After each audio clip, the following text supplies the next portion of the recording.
नमस्कार दोस्तों, आप सबका स्वागत है आपके अपने YouTube चैनल पर। और मैं आज जो है काफ़ी दिनों बाद आया हूँ। सर्दियाँ ख़त्म हो गई हैं और मीठी मीठी अब मीठा मौसम हो गया। अच्छा लगे सबको, आपको सबको बहुत बहुत शुभकामनाएं। और सर्दियों से अब बच के रहने की कोई ज़रूरत नहीं भाई। सुबह शाम अपने कपड़े पहनो, बाकी दिन में कोई दिक्कत नहीं। अच्छा, आज जो है ना मैं इसलिए आया हूँ जी। आज एक मैं आपको बहुत अच्छी बात बताऊँ।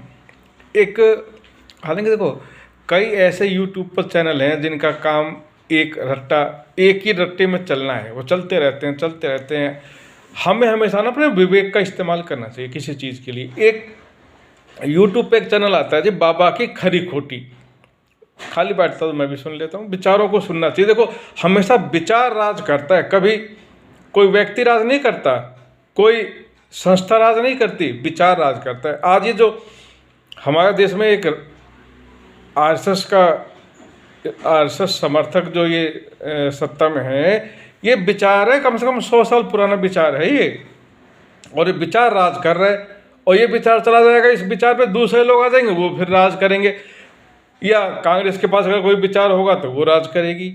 लेकिन विचारधारा राज करती है हमेशा। इस दुनिया में सबसे शक्तिशाली चीज़ विचारधारा। कि एक विद्वान ने कहा है कि भाई गोरकी ने कहा है कि भाई मेरे जो घटिया सोच के लोग होते हैं, जो घटिया लोग होते हैं ना, वो व्यक्तियों की बात करेंगे। जब दो आदमी बात करें तो उनकी बातों को सुनना, आप पाओगे कि वो किसी आदमी की बुराई या अच्छाई कर रहे हैं आपस में बैठ के। ज़्यादा बुराई होती है, अच्छाई तो बहुत कौन करने वाला आजकल। तो इसका मतलब है कि वो लोग छोटी सोच के लोग हैं। ऐसे लोगों को पहचाना जाता है। दो लोगों की बात सुनो ध्यान से। अगर वो व्यक्तियों की बात कर रहे हैं, वो दो आदमी अगर व्यक्तियों की बात कर रहे हैं तो वो घटिया सोच के लोग हैं। दो व्यक्ति अगर घटनाओं की बात कर रहे हैं तो वो मध्यम श्रेणी के लोग हैं। और दो व्यक्ति यदि विचार की बात कर रहे हैं, विचारधारा की बात कर रहे हैं, तो वो सर्वश्रेष्ठ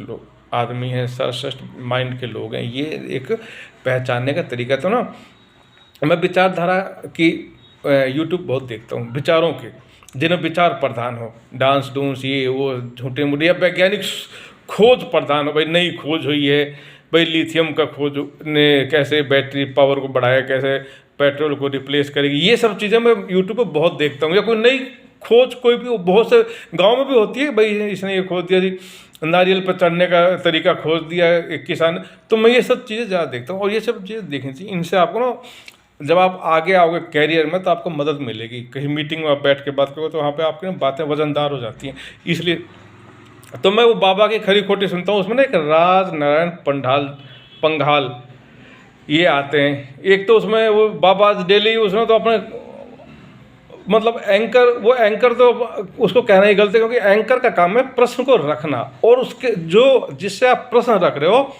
उसकी बातों को जनता श्रोताओं के लिए छोड़ देना चाहिए। आप अपने दिमाग से एनालिसिस कीजिए, पर वो इस नियम को पालन करे। वो उसमें अपना भी रेले रखता है अपने बात को।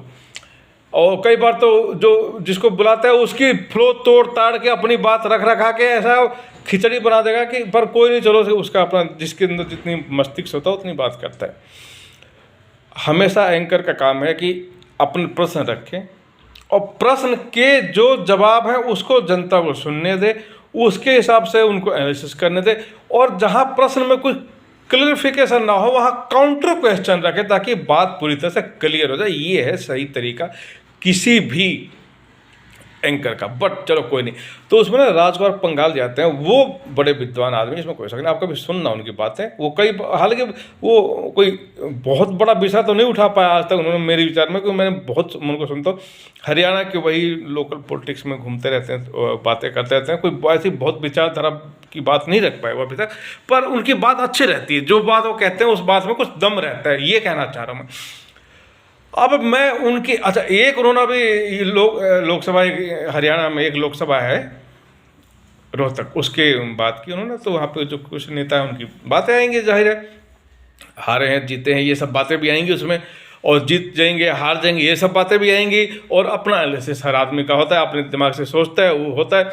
चूँकि दीपेंद्र हुड्डा की बड़ी इज्जत है, मैं एक बात, इज्जत थी दीपेंद्र हुड्डा की, बड़ी इज्जत थी। और इज्जत भाई हुड्डा की भी बहुत थी हरियाणा में, इसमें कोई शक नहीं। हरियाणा में जितनी इज्जत हुड्डा की थी, न इतनी भजन लाल की थी।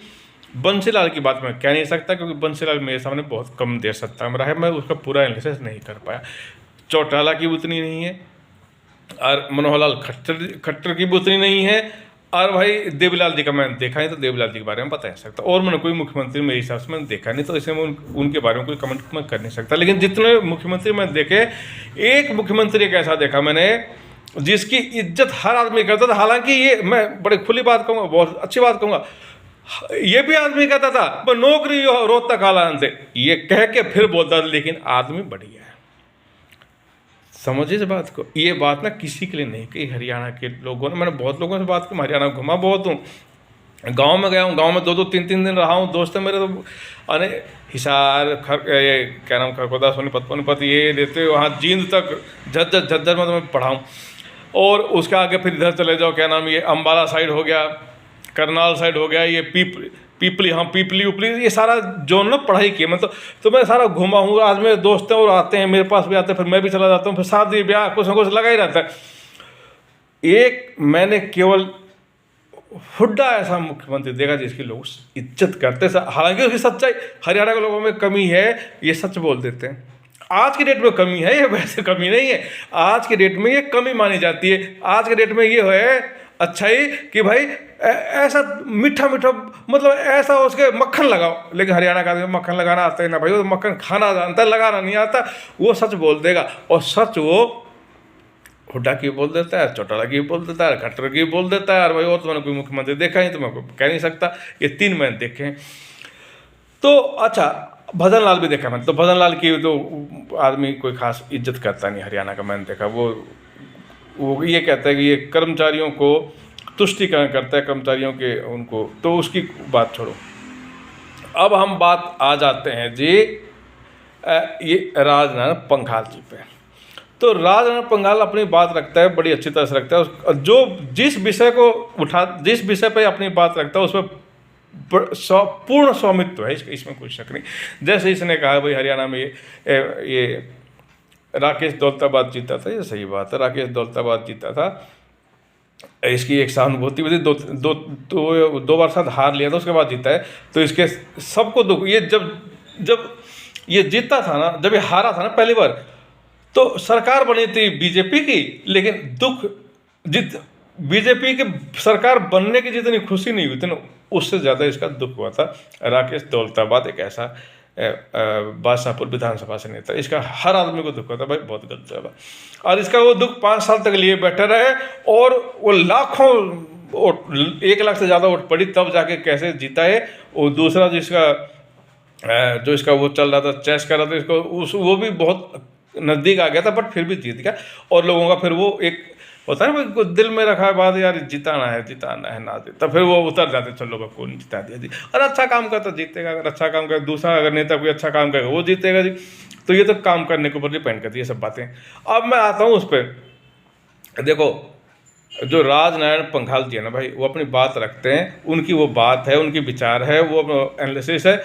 और हरियाणा में एक बात बताऊं कि जो ये लोग उनकी बुराई कर रहे हैं भाई, उनकी वो गाली गलौज कर रहे हैं उनको, ये गलत है। हरियाणा में तो था ही नहीं ये पहले था उत्तर प्रदेश में मुलायम सिंह के जो समर्थक थे, वो लठबाजी से जीतना चाहते थे, लठबाजी से अपनी बात बनवाना चाहते थे। मैं एक बार याद है, मैं वोट देने गया एक बार, तो यूपी में वोट देने गया, तो वहाँ पे क्या हुआ कि मैं कमरा सा था, स्कूल का कमरा, उसमें घुसते ही मुझे पुलिस भी खड़ा था गेट पे, और अंदर 4-5 कर्मचारी बैठे थे। मैं गया अंदर, जाती मेरे से वो पर्चा ले लिया, वो कागज़ ले लिया, कागज़ सा था, और लोगों से खड़ा हो जा, और ना मेरे से पूछा भाई किसे वोट देना, ना मुझे, मैं वोट देने अंदर गया, ना मैं उसमें बैलेट बॉक्स देखा, मैंने कुछ नहीं, मेरा वोट लिया। और वो जो बाद में मुझे पता लगा कि भाई जब वो देख आया, जब उसने बोला मुलायम सिंह को आपको वोट दे दिया हमने, और चुपचाप मुलायम सिंह को वोट दे के और आगे बोला जा। और भाई वहाँ जो कर्मचारी बैठे थे लाए ऐसे कुर्सी लगा के, उनके आगे मेज रखी थी, पेपर रखे थे, और मैं अकेला क्या बोलता भाई, जब सारे चुपचाप जाते, मैं भी चुपचाप चले, मगर चलो जी ऐसे ही होता होगा हिंदुस्तान में मतदान। मैं तो पहला मतदान था जिंदगी का, वो पहली बार जब मैं वोट देने गया था, यूपी में गया था उस टाइम, फिर मैंने हरियाणा में वोट दिया है। तो ऐसे उस टाइम मुलायम सिंह के ज़माने में वोट होते थे, मुलायम सिंह जीता, सत्ता में रहा। लेकिन आज जो उसके कोर वोटर है ना, वो तो उसको वोट देते हैं। यूपी में उसको ज़्यादातर लोग पसंद नहीं करते, वोट नहीं देते। और अखिलेश जी को देख लो, अब 3 इलेक्शन से हार रहे हैं, लोकसभा और विधानसभा 2 हार गए। और जबकि अखिलेश यादव ऐसा कोई खराब सोच का नेता नहीं है, लेकिन वो चीज़, वो लेगेसी आ रही है, नगर फिर वही काम करेंगे ये। वहाँ तो ऐसे नहीं बोलते, वहाँ ऐसे बोलते हैं अरे वो है काम फिर होगा। इसलिए वहाँ अखिलेश यादव का नुकसान इसलिए हो रहा है। और अखिलेश यादव ने जितना काम करा यूपी के लिए, इतना तो किसी ने नहीं किया। देखो, जो आपने बच्चों को लैपटॉप दिया नहीं अखिलेश यादव ने, उस लैपटॉप से वो एजुकेटेड होके, और मैंने ऐसे कई हरियाणा यूपी के लोग देखे हैं गुड़गांव में, जो आज 30-40 हज़ार रुपये की नौकरी करें, जबकि उनकी पढ़ाई तो 12वीं थी उस टाइम जब वो आए थे। 12वीं और BA में एडमिशन लेकर थे पहले साल में लेकिन उस लैपटॉप से अपना काम धाम निकाल लेते थे, कर लेते थे, और जॉब उनको मिल गई। आज बढ़िया उनका फ्लुएंसी भी बन गई, लैंग्वेज भी अच्छी आ गई, और एक तरीका भी आ गया, एटिकेट आ गए, और अब वो 30-40 हज़ार रुपये महीना कमा रहे, और अपने पढ़ाई वढ़ाई भी MBA कर ली। जब आदमी माहौल में आता है तो फिर धीरे धीरे आगे बढ़ जाता है। तो लेकिन वो जो माहौल था ना, वो हटबाजी वाला है, वो जीतेंगे हम, ऐसे ही जीतेंगे हम। एक बार ना, वो एक और किस्सा सुना। तो मैं एक बार ट्रेन में आ रहा था, ट्रेन थी वो गाजीपुर से बनारस आ रही थी, मैं उसमें बैठा हुआ था। उसमें चुनाव हो गया था, स्पष्ट बहुमत नहीं मिला था। तो उसमें बोला, एक आदमी बोला कि जी मुलायम सिंह की सरकार फिर भी बनेगी, जीतेगी। और दूसरा बोला कि अगर इसको बहुमत ना मिला तो फिर इसको फिर वो लग जाएगी, क्या कहते हैं, ये लग जाएगा, क्या कहते हैं, राज्यपाल शासन लग जाएगा, राष्ट्रपति शासन लग जाएगा। तो जो मुलायम सिंह का समर्थक था, पता है क्या बोला? अगर तूने यहाँ कह दिया ना राष्ट्रपति शासन का नाम, तो तू बीजेपी का समर्थक है, उठा के फेंक दूंगा तो ट्रेन से, तू बीजेपी का समर्थक है, तू चिढ़ता है। अरे भाई, उसने तो अपनी राय रखी थी, उसने ये थोड़ी उसके हाथ में कोई राष्ट्रपति शासन थोड़ी था वो लगा देता वहाँ खड़ा होके। उसने अपनी राय रखी थी। अभी ट्रेन से बाहर फेंक दूँ, ये पूरी ट्रेन में जाकर आज ये वीडियो अगर कोई सुन लेगा ना, वो आदमी तो बता देगा हाँ भाई, नुको इसी ट्रेन से, चलते ट्रेन से ऊपर बाहर फेंक दूंगा मुलायम सिंह का समर्थक। इस दादागिरी से फिर वो आदमी समझदार था, वो तो बात कर रहा था, कोई नेता थोड़ी था वो चुप हो गया। मैं चलो जी। और उसका फर्क क्या पड़ा कि मुलायम सिंह से लोग दूर होते चले गए। आज देख लो, अखिलेश इतना बढ़िया नेता है, अखिलेश यादव इंटरनेशनल सोच का नेता, इसमें कोई शक नहीं।